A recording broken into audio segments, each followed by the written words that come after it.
यह एक गणेश जी की कथा है जो बहुत प्रचलित है। हमेशा से व्रत उपवास के समय कहीं सुनी जाती है। विनायक कथा के रूप में इसे ज्यादा जाना जाता है। एक बार गणेश जी ने पृथ्वी के मनुष्यों परीक्षा लेने का विचार किया। वे अपना रूप बदलकर पृथ्वी पर भ्रमण करने लगे। उन्होंने एक बालक का रूप बना लिया। एक हाथ में एक चम्मच में दूध ले लिया और दूसरे हाथ में एक चुटकी चावल ले लिए और गली गली घूमने लगे।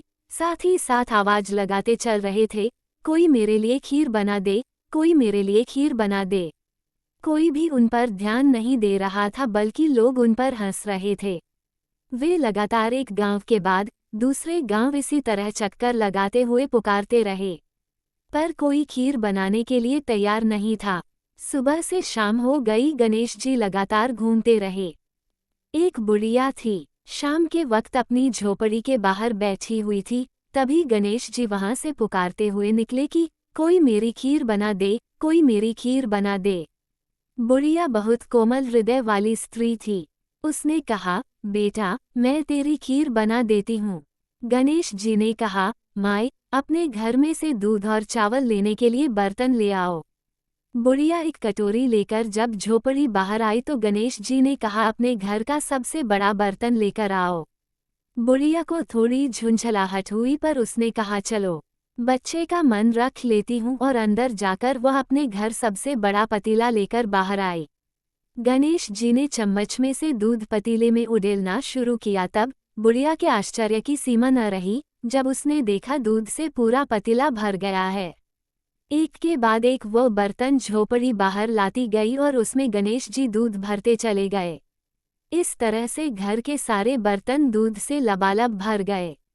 गणेश भगवान ने बुढ़िया से कहा, मैं स्नान करके आता हूँ, तब तक तुम खीर बना लो, मैं वापस आकर खाऊंगा। बुढ़िया ने पूछा, मैं इतनी सारी खीर का क्या करूंगी? इस पर गणपति जी बोले, सारे गांव को दावत दे दो। बुढ़िया ने बड़े प्यार से मन लगाकर खीर बनाई। खीर की भीनी भीनी मीठी मीठी खुशबू चारों दिशाओं में फैल गई। खीर बनाने के बाद वह हर घर में जाकर खीर खाने का न्योता देने लगी। लोग उस पर हंस रहे थे। बुढ़िया के घर में खाने को दाना नहीं और यह सारे गांव को खीर खाने की दावत दे रही है। लोगों को कुतूहल हुआ और खीर की खुशबू से लोग खींचे चले आए। लो, सारा गांव बुढ़िया के घर में इकट्ठा हो गया। जब बुढ़िया की बहू को दावत की बात मालूम हुई, तब वह सबसे पहले वहां पहुंच गई। उसने खीर से भरे पतीलों को जब देखा तो उसके मुंह में पानी आ गया। उसे बड़ी जोर से भूख लगी हुई थी।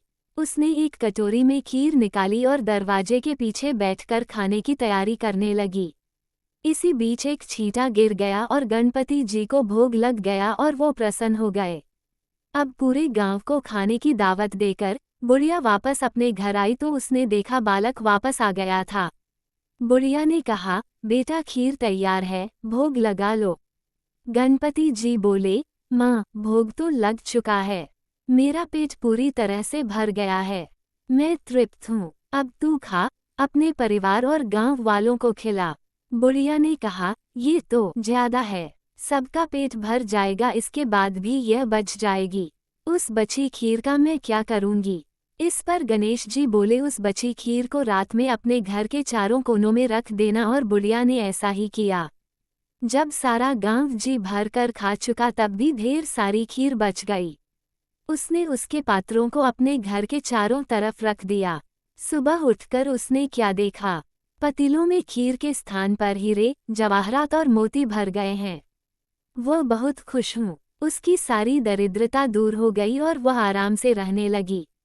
उसने गणपति जी का एक भव्य मंदिर बनवाया और साथ में एक बड़ा सा तालाब भी खुदवाया। इस तरह उसका नाम दूर दूर तक प्रसिद्ध हो गया।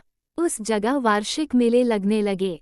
लोग गणेश जी की कृपा प्राप्त करने के लिए उस स्थान पर पूजा करने और मान्यताएं मानने के लिए आने लगे। गणेश जी सबकी मनोकामनाएं पूरी करने लगे। कहानी के अंत में वही, मैं आज भी यही शुभकामनाएं दे रही हूँ। कहते को, सुनते को, हुंकारे भरते को, जैसी कृपा गणेश भगवान ने बुढ़िया पर की, वैसी कृपा हम सब पर करना, हम सब पर करना।